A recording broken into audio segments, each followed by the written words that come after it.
কি হলো পুষ্পা, আজকে পুলিশ স্টেশনে এসেছিস কি গান মাইতে? আমার ছেলেগুলোকে জেলে ভরে রাখবি আর আমি ঘরে বসে বাজ ফিরবো?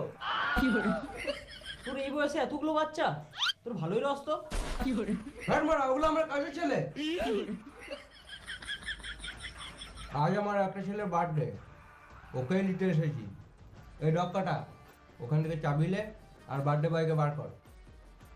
বোঝার চেষ্টা কর পুষ্পা, জেল থেকে যদি একজন কম হয় তাহলে শেখাপত স্যার মেরে আমাদের গাড় ভেঙে দিবে। আর এমনি তো এখন রুলস চেঞ্জ হয়ে গিয়েছে। ও, রুলস চেঞ্জ হয়ে গেছে? যখন গাড়ি ধরে ঘুষলিস ওটা কিসের রুলস? আরে যখন গার্লফ্রেন্ডের সাথে ঝোপে করছিল 1000 টাকা ঘুষ লিয়েছিস, ওটা কিসের রুলস? আমি বলবো না কিসের রুলস? তাল কোনা, তালবার কোনা, বালের কোনা, গানের কোনা, এড়ের কোনা। কি বলছে পুষা ভাও? বালেরও কিছু বুঝতে পেরেছে না।